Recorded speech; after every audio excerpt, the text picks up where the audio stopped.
यस्य स्वयं स्वभावाप्ति रभावे कृष्णे कर्मणः तस्मै संज्ञाय रूपाय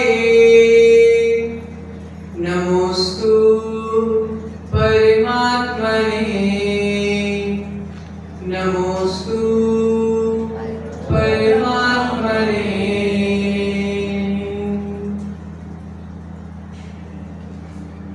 तेरी छत्र छाया भगवन मेरे सिर पर हो,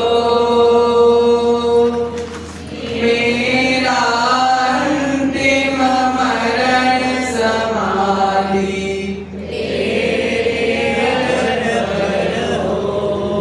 भद्रे बाहु सम गुरु हमारे हमें भद्रता दो।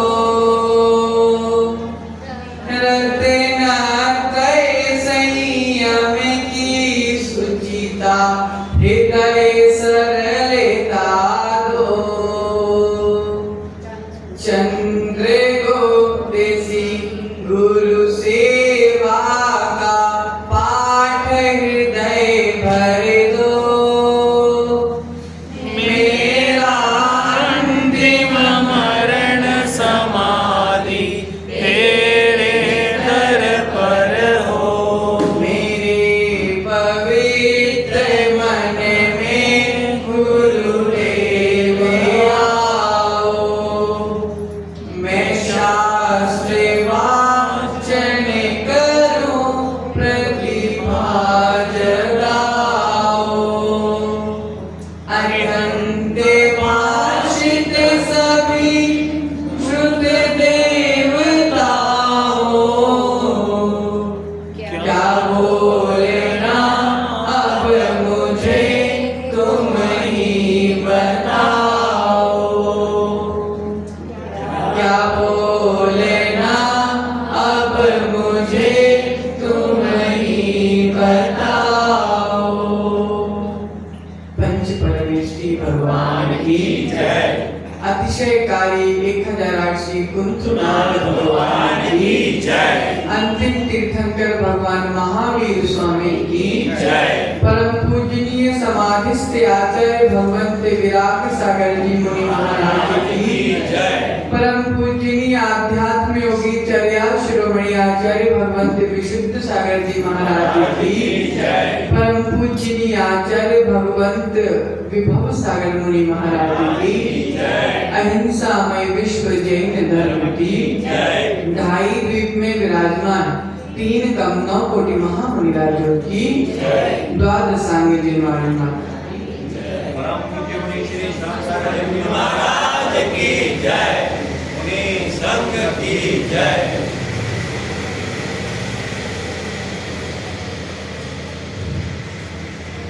प्रियतम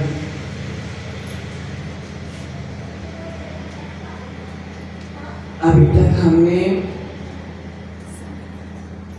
संवर भावना तक की चर्चा की थी। आज हम निर्जरा भावना की चर्चा करेंगे। आचार्य भगवंत कह रहे हैं कि संवर पूर्वक की गई निर्जरा ही मोक्ष मार्ग में प्रयोजन भूत है। बिना संवर के की गई निर्जरा कोई काम की नहीं। हमने पूर्व में जाना कि कर्मों के आने को आसव कहते हैं और कर्मों के आने के द्वार को बंद कर देना संवर कहते हैं। कर्मों के आने को आसव कहते हैं, कर्मों के आने के द्वार को बंद कर देना संवर कहते हैं। और जो कर्म आ चुके हैं उन सब कर्मों को झा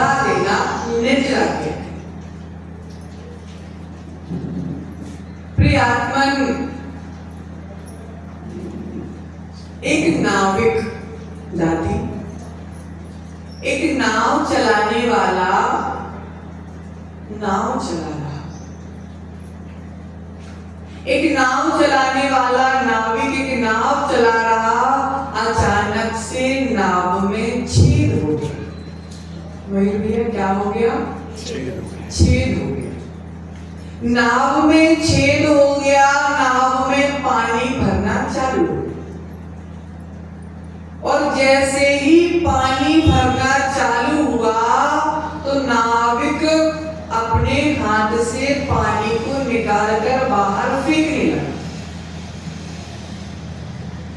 वो बार बार पानी निकालकर हाथों से फेंक रहा है, किसी बर्तन के माध्यम से पानी फेंक रहा है, नाव का पानी बार बार खाली कर रहा है, लेकिन नाव वापस फिर से भर जा रही है। क्यों? उसने छेद अभी बंद नहीं किया। अगर वह छेद बंद करके पानी निकालेगा तो फिर नाव अपने आप पानी के बिना हो जाएगी, ठीक है ना? और अगर छेद बंद नहीं किया और कितना भी पानी निकाल ले तो क्या नाव डूबने से बच पाएगी? नहीं बच पाएगी।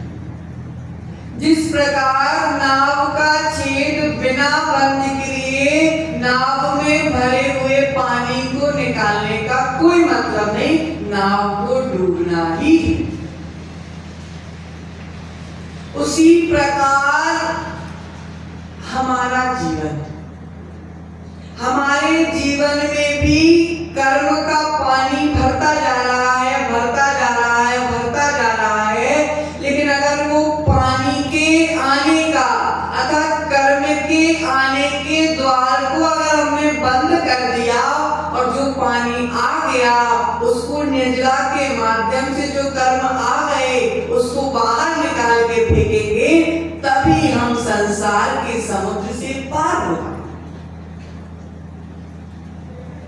लेकिन अगर हमने संवर जो छेद है ना, उस छेद को बंद करना संवर है भाई जी। अगर हमने जीवन में संवर को नहीं अपनाया और निर्जरा को अपना लिया तो बिना संवर के निर्जरा कोई काम नहीं। तुमने जो कर्म आ गए उसको तो साफ करने का कार्य करने लगे, लेकिन कर्म के आने के द्वार को बंद नहीं किया तो कर्म तो आते रहेंगे, आते रहेंगे, आते रहेंगे। कितनी भी निर्जरा करते जाना, लेकिन कर्म तो आते रहेंगे। इसलिए सबसे पहले नाविक को छेद बंद करना है, फिर पानी निकालना। उसी प्रकार हमको जीवन में पहले संवर को लाना है, फिर निर्जरा को अपनाना।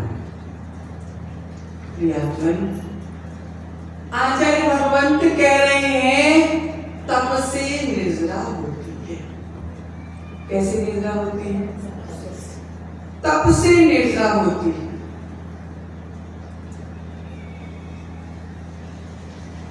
बरसात का समय चल रहा है बाजू जी, बरसात का समय चल रहा है, तालाब पानी को रोक लेता है।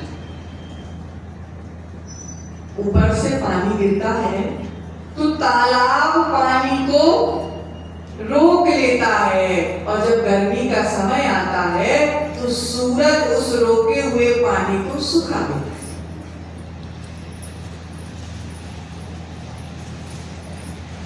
जीवन में ऐसी ही बरसात प्रतिपल चल रही है वाचन जी। दिन भर कर्म गिर रहे हैं और हम उसको तालाब रूप में उस कर्म को इकट्ठा कर रहे हैं। कर्म हमारे जीवन में आ रहे हैं और हम कर्मों को इकट्ठा कर रहे हैं, लेकिन इकट्ठा किया गया पानी अगर उपयोग ना हो तो सड़ जाता है। इकट्ठा किया गया पानी, बहता पानी कभी सड़ता नहीं। बहता पानी सड़ता नहीं है, लेकिन इकट्ठा किया गया पानी सड़ जाता है, जीव हो जाती है। लेकिन आचार्य भगवंत कह रहे हैं कि जो अनादि काल से हमने कर्मों के पानी को इकट्ठा किया है, तब के सूरज के माध्यम से उस इकट्ठे किए पानी को सुखाने की आवश्यकता। कर्मों को सुखाने का नाम ही शुद्ध भैया निर्जरा है। जो कर्म हमने कमा लिए, जो कर्म का उदय हमारे जीवन में आएगा और आ भी चुका है और आगे भी आएगा, जो कर्म हमने बांध लिए हैं, उस बांधे हुए कर्म को झड़ाने का नाम निर्जरा है। तो क्या कहा आचार्यों ने? निर्जरा तप के माध्यम से निर्जरा होती, भोग आकांक्षा से रहित। किस आकांक्षा से? भोग आकांक्षा से। भोग आकांक्षा से रहित निर्दोष तप करने वाला जीव, सम्यक दर्शन से युक्त जीव ही सच्ची निर्जरा करता है। नहीं तो कई कई दिन भूखे, बड़े बड़े बाल बढ़ाकर, बड़े बड़े दाढ़ी बढ़ाकर, शरीर में राख लगाकर कई कई दिन तक भूखे बहुत से लोग बैठे मिल जाएंगे। बहुत से लोग एक पांव में खड़े मिल जाएंगे। बहुत से लोग चारों ओर आग जलाकर बीच में बैठे दिख जाएंगे मयूर भैया, लेकिन उनका तप सार्थक तप नहीं है, क्योंकि वह तप भोगों की आकांक्षा से हो रहा है। लेकिन हमारे जैन धर्म में, हमारे जिन शासन में भोग आकांक्षा से रहित तप की चर्चा की है।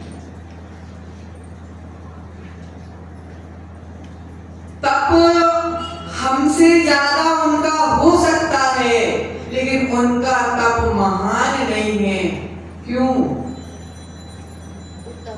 मिथ्यात्व के साथ किया गया। सुन भैया, मिथ्यात्व के साथ किया गया तप कोई काम का नहीं होता।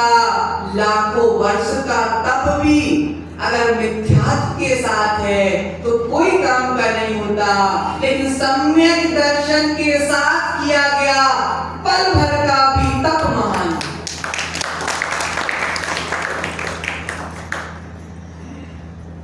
प्रियतमन, यह तप निर्जरा का हेतु, यह तप कर्मों को झड़ाने वाला है। यह तप हमारे जीवन से कर्मों को निकालने वाला है, और यह तप हमें निष्कर्म करके एक दिन भगवान भी बनाने वाला है। जो जीव तप आदि नहीं करते, जो जीव तप आदि नहीं करते, नियम से वह संसार में अनंत काल तक भटकने वाले हैं। क्योंकि बिना तप के कर्म छूटने वाले नहीं हैं, और जब तक कर्म नहीं छूटेंगे, जब तक हम संसार से पार होने वाले। कर्मों के साथ संसार से पार कौन हुआ? दादी, कर्मों को साथ में लेकर संसार से पार कौन हुआ? कोई नहीं हुआ। कर्मों को छोड़ के जाना पड़ेगा, तभी हमारी आत्मा परमात्मा बनी। प्रियतमन, आचार्य भगवंत कह रहे हैं, बहुत ध्यान से समझना। सम्यक भैया, जितने अशुद्ध भावों से हम कर्मों का बंधन करते हैं, क्या बोल रहे आचार्य भगवान?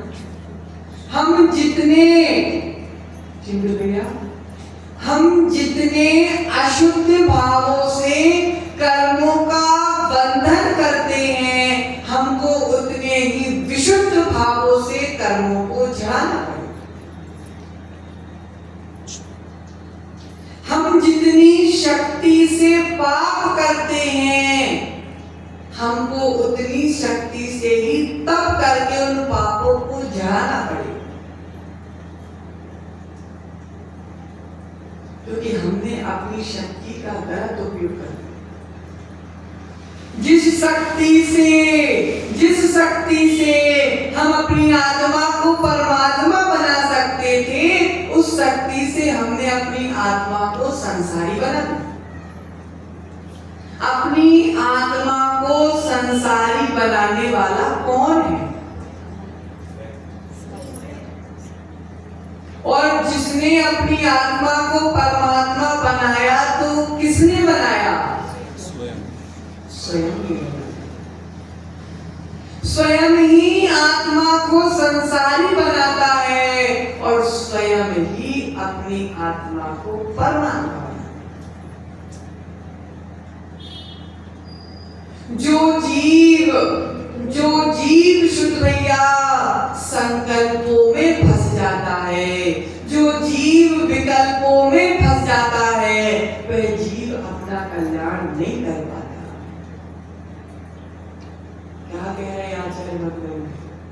समझो, जो जीव अपने आत्मा को विकल्पों में फंसाता है, वह जीव संसार में घूमता है। चिंटू भैया, जो जीव अपनी आत्मा को विकल्पों में फंसाता है, वह संसार में घूमता है। जो जीव अपनी आत्मा को निर्विकल्प बनाता है, वह मोक्ष को केवल निर्विकल्प होने की आवश्यकता। आचार्य कह रहे हैं, जितनी शक्ति भोगों में लगा दी, जितनी शक्ति भोगों में लगा दी, अगर उतनी शक्ति भगवान की भक्ति में लगाते तो कल्याण होता।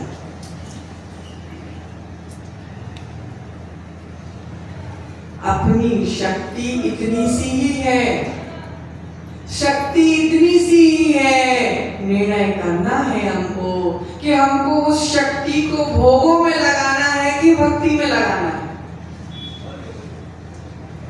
आप जहां लगाओगे वहां लग जाएगी। आप अपनी शक्ति भोगों में लगाओगे तो वह शक्ति भोगों में लग जाएगी। अगर आप अपनी शक्ति को भक्ति में लगाओगे तो शक्ति भक्ति में लग जाएगी। लेकिन भोगों में लगाई गई शक्ति नरक के चक्कर लगवाएगी। भोगों में लगाई गई शक्ति महेंद्र जी नरक के चक्कर लगवाएगी और भक्ति में लगाई गई शक्ति आपको भगवान बनाएगी। अब समझ लो शक्ति कहाँ लगाना है, शक्ति कहाँ लगाना है। स्वप्निल भैया, अपनी शक्ति पैसे कमाने में लगाना है कि अपनी शक्ति पुण्य कमाने में लगाना है? बोल तो रहे वो पुण्य कमाने में लगाना है, लेकिन सारी शक्ति तो पैसे पे जा रही है। पैसे में शक्ति लगाओगे तो पापी कहलाओगे। क्या बोल रहे प्रिया भाभी?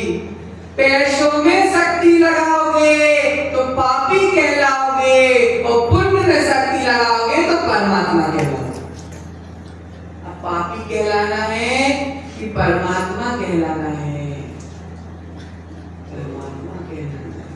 परमात्मा कहलाते तो बहुत हैं, लेकिन परमात्मा सब होते नहीं है। वालचंद जी, परमात्मा कहलाते तो बहुत हैं, लेकिन परमात्मा होते नहीं हैं। जिसने अपनी आत्मा में स्वभाव को स्थान दिया, वे ही परमात्मा कहलाते हैं। प्रियात्मन, अभी भी समय है वालचंद जी, अभी भी चातुर्मास के 3 महीने बचे हैं, छोड़ दो राह। अभी भी समय है अपनी आत्मा को बचाने का। अभी भी समय है आत्मा के रास्ते को मोड़ने का। अभी भी समय है आत्मा को चेताने का। अगर जीवन में तुमने राग द्वेष छोड़कर तप को अपना लिया, तभी तुम अपनी आत्मा को सार्थक कर पाओगे। नहीं तो तुम अपने हाथ से अपने पैर में कुल्हाड़ी मार, अपने हाथों से अपने पैरों में कुल्हाड़ी मार लोगे। कुल्हाड़ी मारने वाले भी तुम रहोगे और मारने के बाद जो दर्द होगा उस दर्द को भोगने वाले भी तुम रहोगे। क्योंकि मारने वाला कौन? आप। दर्द सहने वाला कौन? आप। पाप करने वाला कौन? आप। और संसार में भटकने वाला कौन? और परमात्मा बनने वाला कौन? आप। प्रियात्मन, निर्जरा दो प्रकार की बताई, सविपाक निर्जरा और अविपाक। जो कर्म जीवन में आते हैं और अपना फल देकर स्वयं झड़ जाते हैं, उनको सविपाक निर्जरा बोलते हैं। सविपाक निर्जरा चारों गतियों के जीवों को होती है, लेकिन अविपाक निर्जरा तप के माध्यम से जिन कर्मों को झड़ाया जाता है उसे अविपाक निर्जरा कहते हैं। तप के माध्यम से, त्याग के माध्यम से जिन कर्मों को झड़ाया जाता है उसे अविपाक निर्जरा कहते हैं। ये निर्जरा मात्र और मात्र व्रतधारी और मुनियों को आचार्य भगवंत कह रहे हैं, आचार्य भगवंत कह रहे हैं सतीश जी, रिश्तेदार के पास के आया गया सामान, क्या कह रहे हैं? रिश्तेदार के पास से आया गया सामान आप अपने भाइयों में बांट सकते हो। 4 किलो लड्डू आए तो 1-1 किलो चारों भाई बांट सकते। 5 एकड़ जमीन आई, 4 एकड़ जमीन आई तो 1-1 एकड़ जमीन भाइयों में बांट सकते। कुछ भी सामान आया तो भाइयों में बांट सकते हो, लेकिन जीवन में जो कर्म आए हैं उसको तुम रिश्तेदारों में बांट नहीं सकते। जीवन में जो कर्म आए हैं उनको आप रिश्तेदारों में बांट नहीं सकते। जितने कर्म आए हैं उतने कर्म तुमको अकेले झेलना पड़ेगा। कर्म नहीं देखता कि तुम झेलने में सक्षम हो कि नहीं हो। कर्म नहीं देखता कि तुम्हारी कितनी जिम्मेदारी बची हुई है। कर्म नहीं देखता कि तुम्हारी उम्र कितनी है। कर्म नहीं देखता कि तुम्हारे अंदर शक्ति कितनी है। लेकिन शक्ति जितनी भी हो, उम्र कितनी भी हो, शक्ति कितनी भी हो, जितने भी कर्म आएंगे अकेले ही झेलना पड़ेगा।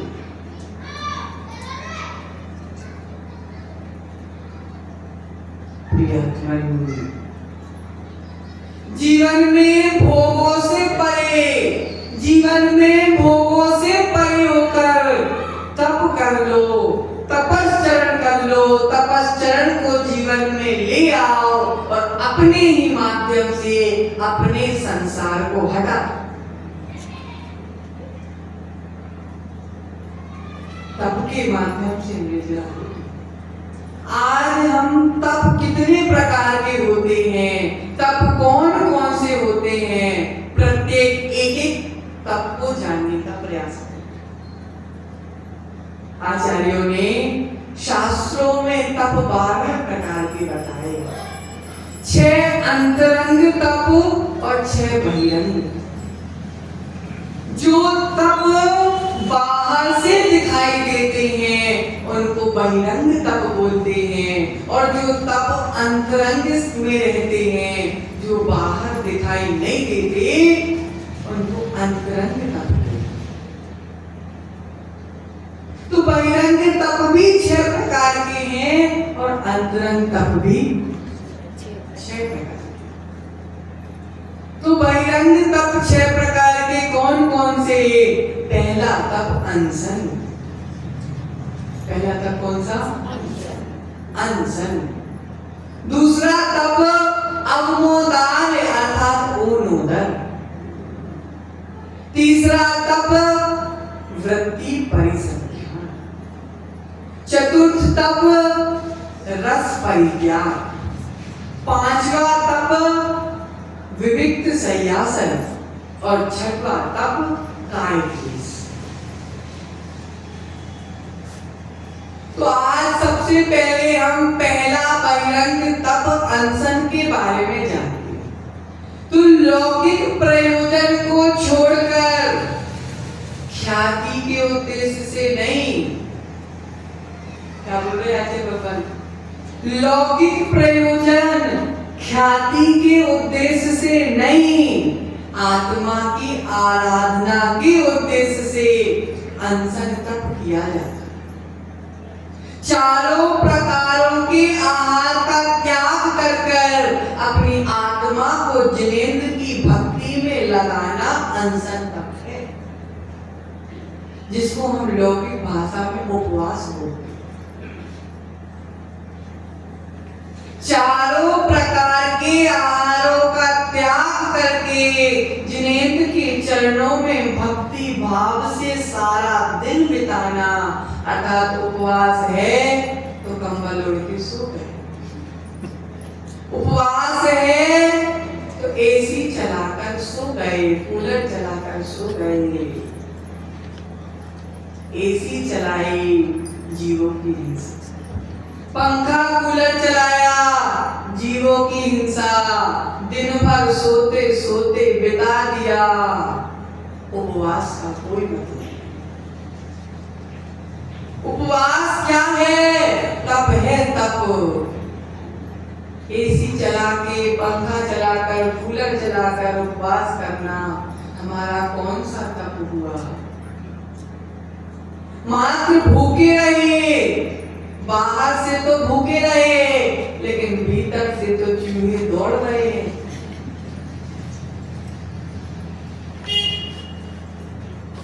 इसलिए मैंने उपवास किया, मुझको सम्मान दो। मैंने उपवास किया, मेरे गले में माला पहनाओ।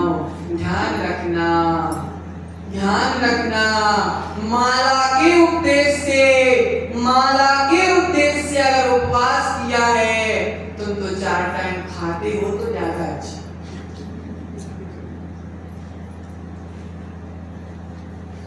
माला के उद्देश्य से, सम्मान के उद्देश्य से अगर उपवास कर रहे हो सुध भैया, तो 4 टाइम खाओ।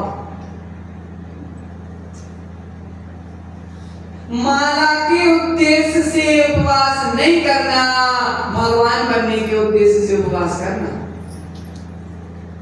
कर्मों को ला रहे हो, अगर उपवास करके तुम पंखा कूलर एसी में बैठ रहे हो, दिन भर सो रहे हो, तो तुम कर्मों को काटने के लिए उपवास किया था, लेकिन उल्टा तुमने कर्मों को बांध लिया।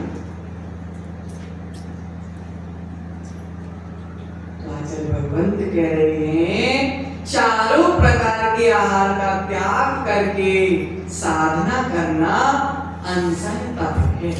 सबको समझ में आएगा? पहला तप।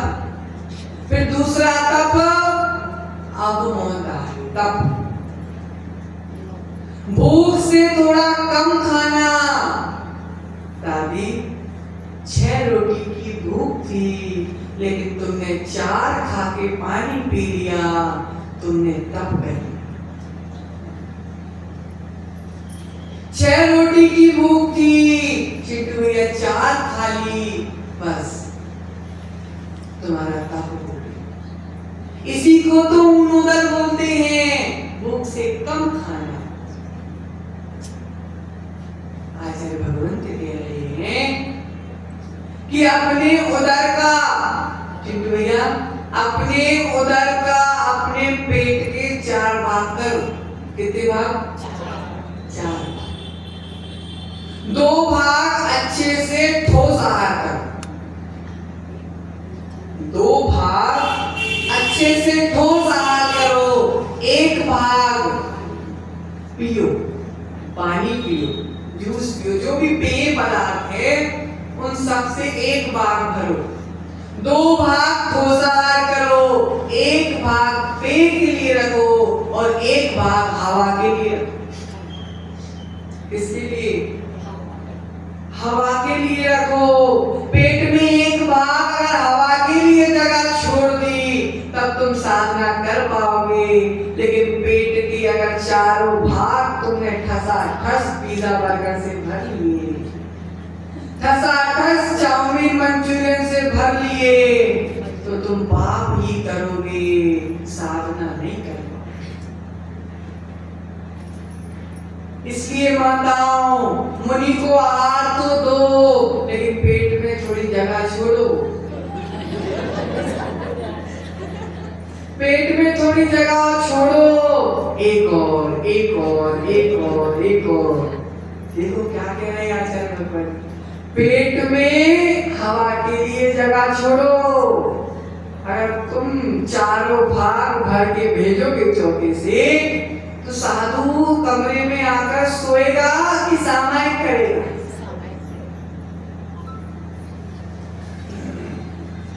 समझो, उनोदर तक भूख से कम खाना। दूसरा तप समझ में आ गया? तीसरा तप वृत्ति परिसंख्यान।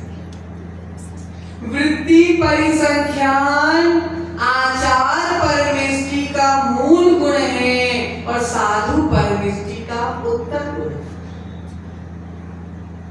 वृत्ति परिसंख्यान का अर्थ होता है महेंद्र जी, जब जिनेंद्र भगवान के सामने आहार का निष्ठापन करके साधु आहार को निकलता है, तो मन में एक संकल्प लेके निकलता है, कुछ नियम लेके निकलता है, कुछ विधि लेके निकलता है कि अगर ऐसा मिला तो ही आहार। किसी ने सिर पे कलश रखे पड़काया तो ही आहार करूंगा, नहीं तो उपवास करूंगा। एक बार आचार्य शांति सागर महाराज ने एक विधि ली कि बैल के सिंग पर अगर गुड़ लगा होगा तब भी आहार करूंगा। क्या विधि ली? बैल के सिंग में अगर गुड़ लगा होगा तभी आहार करूंगा।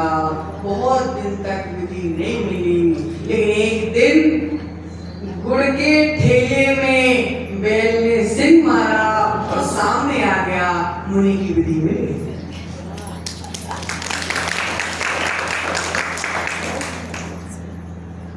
भाग्य में अगर भोजन है तो कितनी भी कठिन विधि लेना मिल जाएगी, लेकिन भाग्य में अगर भोजन नहीं है तो चौके में पहुंचने के बाद भी अंतर है। विधि का विधान होता है, विधि का विधान अगर मिल गया तो कठिन से कठिन विधि मिल जाती है, लेकिन विधि का विधान नहीं मिला। आदिनाथ भगवान अयोध्या से चलते चलते हस्तिनापुर में विधि मिली, क्योंकि विधि के विधान में भोजन करना नहीं था। जब तक विधि के विधान में भोजन करना नहीं है, जब तक भोजन मिलने वाला। विधि का विधान तो देखो, राम का अगले दिन राज्याभिषेक होना था शुद्ध भैया, लेकिन जहां राज्याभिषेक होना था ही वनवास मिल गया। विधि के विधान में राज्याभिषेक नहीं लिखा था, विधि के विधान में तो वनवास लिखा। इसलिए साधु जीवन पराधीनता का जीवन नहीं है, स्वाधीनता का जीवन है। वृत्ति परिसंख्यान तब हमको बता रहा है, क्या बता रहा है? वृत्ति परिसंख्यान तब हमको बता रहा है। साधु ये तब क्यों करते हैं? अपनी पुण्य की परीक्षा लेने के लिए करते हैं।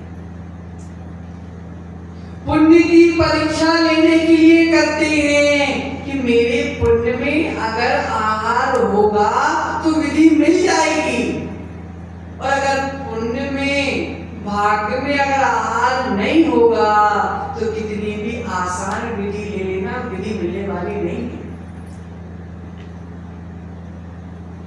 संकल्प के माध्यम से आहारचर्या को निकलना वृत्ति परिसंख्यान तप है। समझ में आ गया? फिर अगला तप रस परित्याग। घृत, दूध, तेल, मीठा, नमक और घी, तेल, नमक, शक्कर और दूध और ये 6 रस। इन 6 रसों का त्याग कर कर नीरस भोजन ग्रहण करना रस परित्याग रस करता है, तब हुआ। भैया भोजन में थोड़ा सा नमक कम हो जाए तो गुस्सा आती है, भोजन में थोड़ी मिर्ची कम हो जाए तो गुस्सा आती है। भैया जिस दिन भोजन में कम नमक मिले उस दिन जब गुस्सा आए तो मन में मुनिराज का चिंतन कर लेना, जो नीरस भोजन है। फिर देखना तुम्हारी गुस्सा कहां भाग जाएगी, पता चलने वाला।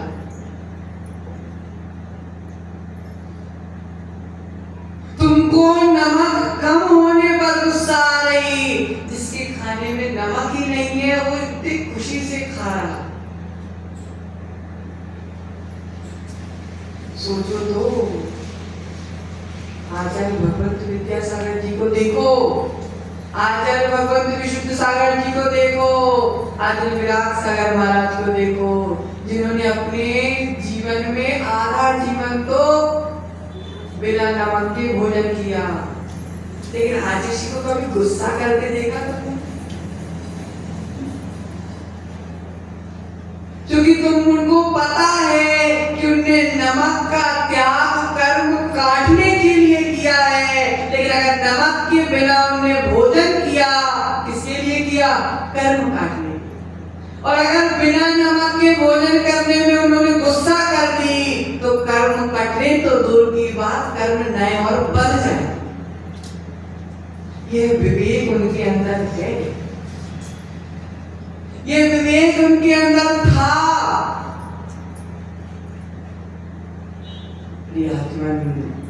इसलिए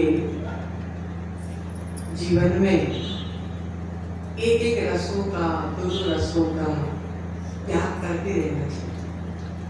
रस परित्याग तब यही है, नीरस भोजन करना। नीरस करने की शक्ति नहीं है, कोई बात नहीं, 2 रस का त्याग करना। 2 रस की शक्ति नहीं है तो 1 रस का त्याग करना, लेकिन शक्ति के अनुसार रस आदि का त्याग करना रस परित्याग तप है। समझ में आया? अगला तप है विविक्त शय्यासन। कौन सा तप है? विविक्त शय्यासन। एकांत में, जहां जीवों के घात ना हो, जहां पर जीवों की हिंसा ना हो, जहां पर स्त्री पुरुष आदि का आगमन ना हो, बालक पशु पक्षी जहां पर नहीं आते हो, जहाँ पर नपुंसक आदि नहीं आते हो, ऐसे एकांत स्थान में जीवों की रक्षा करते हुए एक करवट से शयन करने का नाम है विविक्त संन्यासन।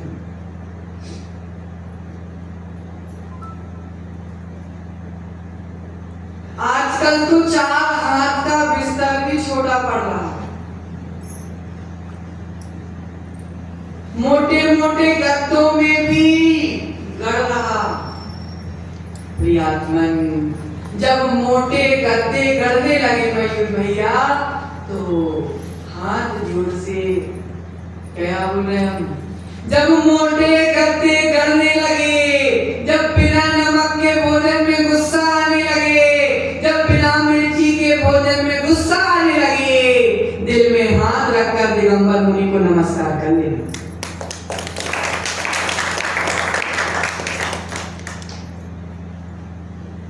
गद्दे भी गड़ रहे, गद्दे भी गड़ रहे, ध्यान रखना, गद्दे नहीं गड़ रहे, तुम्हारे कर्म तुम्हें गड़ रहे। मुनिराज भी इंसान है और तुम भी इंसान हो। जब उनको पत्थर की चट्टान में सोने से गड़ नहीं रहा, जब पत्थर की चट्टान, तो हमको गद्दा गड़ रहा है। सोच लो हमारी क्या गति होने वाली। एक दिन अगर थोड़ा भोजन 19 भी मिल गया तो क्या हम दुबले हो गए? एक दिन भोजन थोड़ा गड़बड़ भी मिल गया तो क्या हम भूखे रह गए? ध्यान रखना, भोजन कैसा भी मिले, भूखा कोई नहीं रहता। भोजन कैसा भी मिले, भूखा कोई नहीं रहता। ध्यान रखना, भोजन कैसा भी हो, गुस्सा करके भोजन करोगे तो जीवन में गुस्सा ही गुस्सा आएगी, और खुशी खुशी भोजन करोगे तो जीवन में खुशी खुशी ही आएगी। जैसा खावे अन्न वैसा होवे। प्रियात्मन, अगला तप है काय क्लेश। शरीर को सुंदर नहीं बनाना मयूर भैया। शरीर में मैल लग गया तो क्या हो गया? शरीर में मैल लग गया तो क्या हो गया? आत्मा में मैल नहीं लगना। शरीर गंदा हो गया तो क्या हो गया? एक दिन मर जाएंगे तो तुम मिलके जला दोगे। एक दिन मर जाएंगे तो सब मिलके जला दोगे। चंदन की लकड़ी से जलाओगे या सादी लकड़ी से जलाओगे, शरीर को तो राख होना है। इसलिए शरीर में मैल लग गया तो क्या हो गया? आत्मा गंदी होने वाली नहीं है। काय का क्लेश करना, काय को क्रश करना, शरीर में अलग अलग परिचय को सहना, शरीर के माध्यम से, शरीर के माध्यम से गर्मी को सहना, ठंडी को सहना, बरसात को सहना, मल को सहना, मच्छर काट रहे हैं उनको भी सहना। शरीर को मच्छर काटते हैं, आत्मा को मच्छर नहीं काटते। परिश्रम के द्वारा शरीर का क्रश करना, इसका नाम है काय क्लेश। ये हो गए हमारे बहिरंग तप। सबको समझ में आ गया? अब हम समझते हैं अंतरंग तप। तो पहला अंतरंग तप है प्रायश्चित। कौन सा तप है? प्रायश्चित।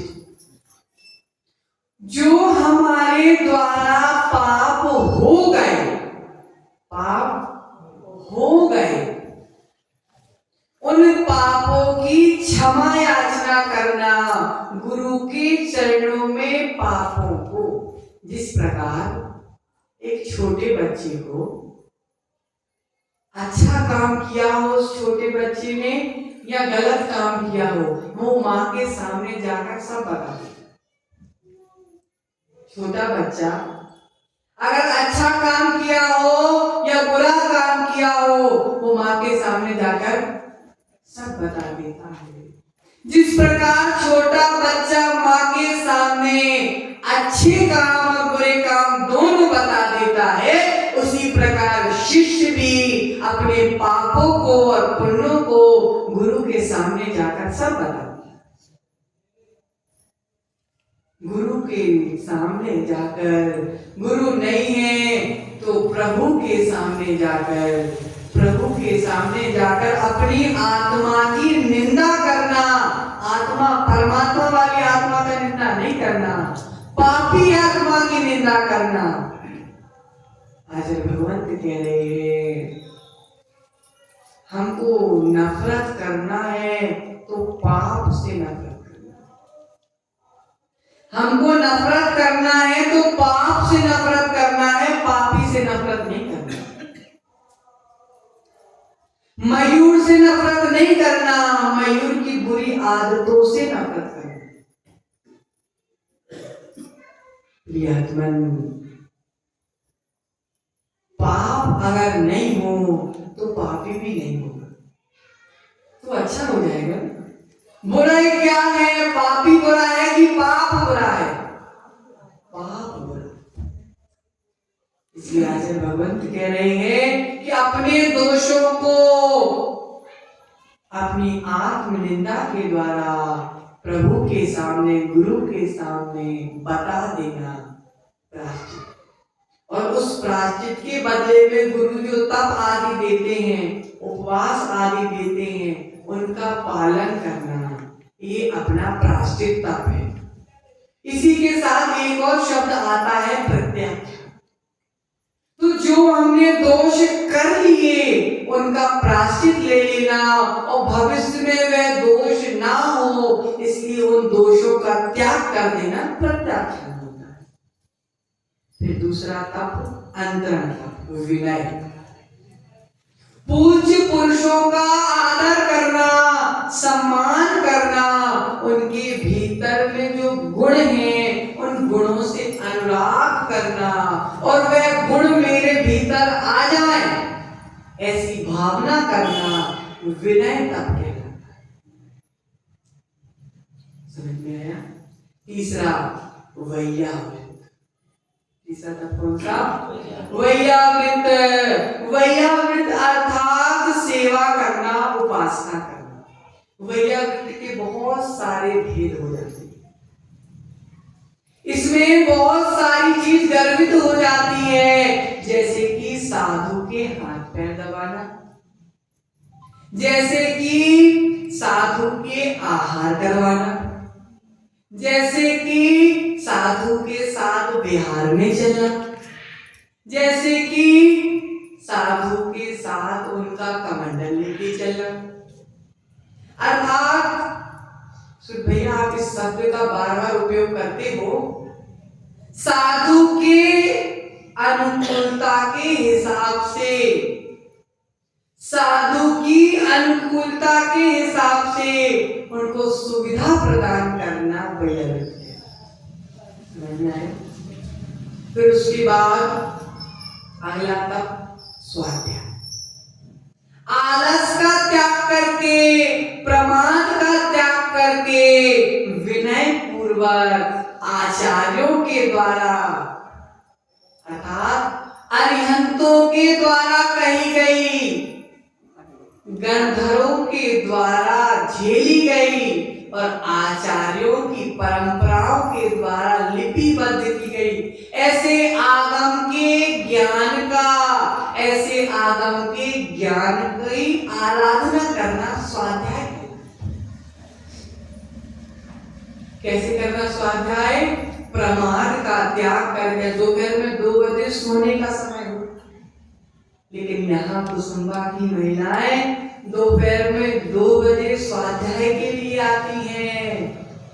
एक बात बोले कुछ भैया, जहां सोने के समय में, कषायों के समय में, पाप के समय में स्वाध्याय हुआ करता है, उस नगर का भविष्य बहुत उज्जवल होगा।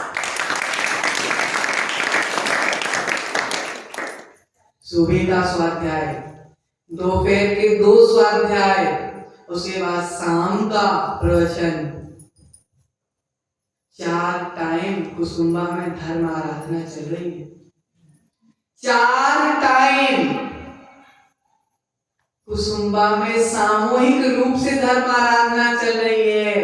ध्यान रखना, अगर ये आराधना ऐसे ही चलती रही तो एक दिन तुम्हारा कुसुम्बा का नाम बहुत ऊंचा है।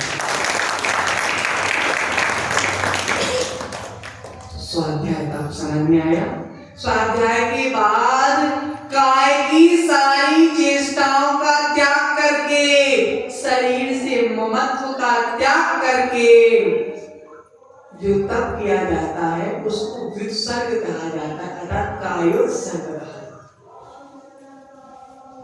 तो ये सब अंतरंग तप की चर्चा।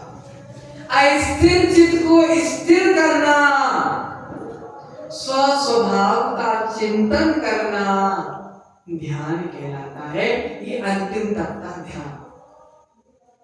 बाहर की बातों को हटाकर आत्मा से बातें करना ध्यान कहलाता है। अस्थिर मन को स्थिर करना ध्यान कहलाता है।